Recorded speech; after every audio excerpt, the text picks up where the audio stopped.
to the world. Hey, what's up, guys? Working on the house a little bit right now. I'm in my paint clothes. I'm actually not even painting. I'm staining right now. But I've been doing a little bit of thinking about it being the new year and all the sort of goals and resolutions and all the things we talk about when it's the new year. I'm not typically one to set very specific resolutions.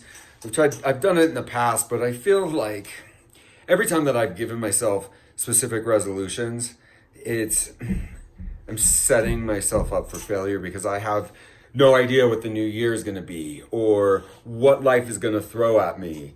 So instead, I've taken a different approach this year and try to make goals that are more about myself in the way that I approach life on a day-to-day basis. I recently just listened to a podcast, a Jay Shetty podcast, and he had Robin Sharma on, who was talking about his new book that's like the 5 a.m. Club. And it's all about waking up at 5 a.m. and starting your day off right to set yourself up for the most successful day possible. And it got me thinking a lot about how I sort of approach my days, because I have a tendency, I come from a family that generally like stays up late and then sleeps in a little bit more. I guess like growing up in the restaurant business, it's just by nature, you know, you're up late, and when you're up late, you sleep in. And so that's just like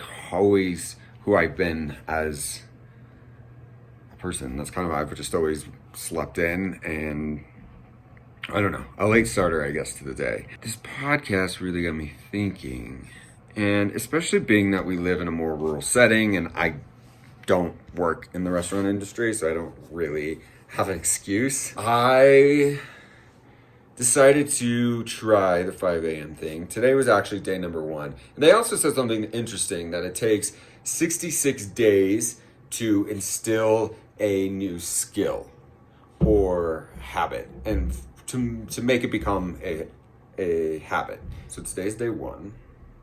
We woke up at 5. Kind of obsessed with it. I mean, it's only day 1, so let's see what day like 10 is like, or day 25. But it really did, like, it set my whole day up for, I guess, for success or feeling better. The amount that I had accomplished between 5 a.m. and the time that I normally wake up was incredible. So I felt like the stress of the morning rush and trying to get everything ready and get the kid ready and out the door and take care of the animals and all that, all these things that were always made my mornings more stressful, then I was able to like actually enjoy that. I was able to spend time outside with the animals more and not have it be this chore that I just needed to get through because I need to get inside to make breakfast and make lunch and shower the kids. So by the time Crow was at school and my day was starting, I was already leaps ahead of where I normally am. Also, I meditated. I've meditated, like, I've dabbled a little bit in the past, but it's never really been something that I've like given myself over to.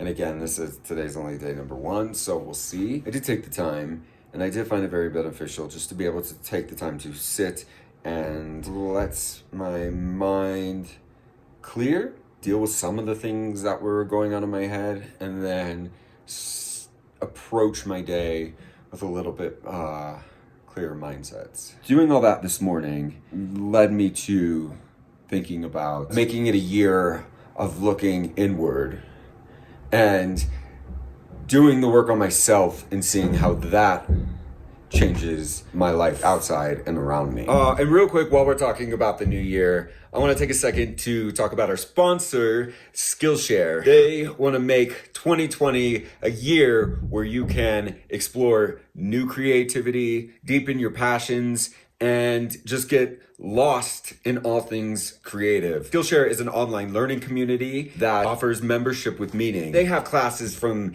interior design and how to design your home, to music, to graphic design, lifestyle stuff like cooking and baking. You're working with real masters in their craft that allow you to strengthen your passions and continue growth and learning. One class that I'm really excited about is Real Productivity, How to Build Habits That Last. It's taught by Thomas Frank. It's all about instilling habits and making sure that they stick around. It is one of the things that I'm really working on going into 2020. With an annual membership, it's less than $10 a month. It's a lot cheaper than a lot of super pricey and expensive one-on-one classes and workshops that you're gonna take that you have to actually leave your house to go do. They work with your busy schedule, enhance your life and your creativity. Check out Skillshare. There's a link in our description where you can get your first 2 months free. So go click it, Skillshare.com. What you find just might surprise and inspire you. You know, parenting is obviously incredibly challenging.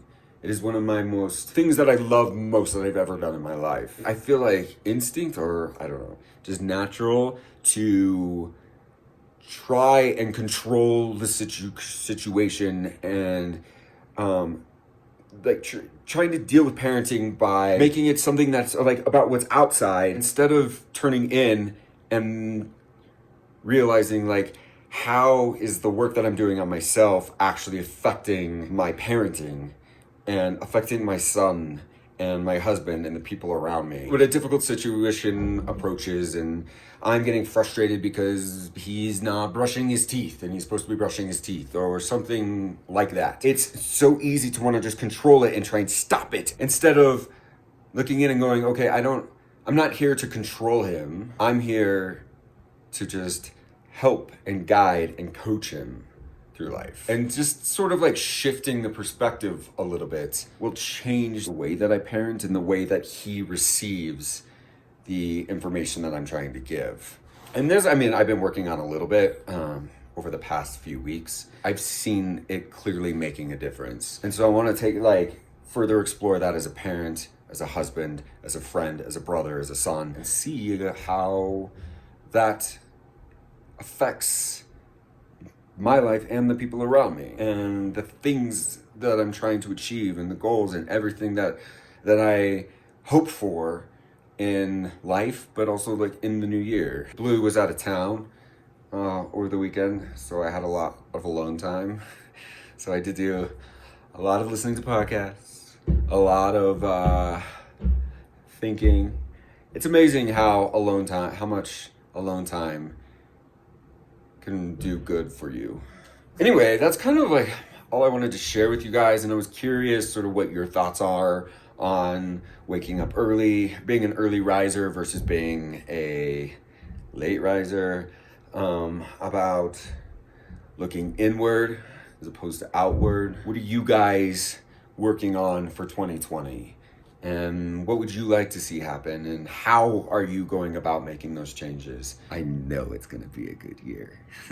I gotta get back to staining and working. Give us a subscribe if you're not subscribed. Give us a thumbs up. Check out some other videos. We got lots of home stuff, lots of farm stuff, all sorts of stuff going on right now. It's gonna be a fun, exciting, adventurous new year. And I forgot. So one more thing. Guess what I got? Boom shakalaka. My personal favorite, bacon cedar and whiskey campfire. We finally have them. We are restocked.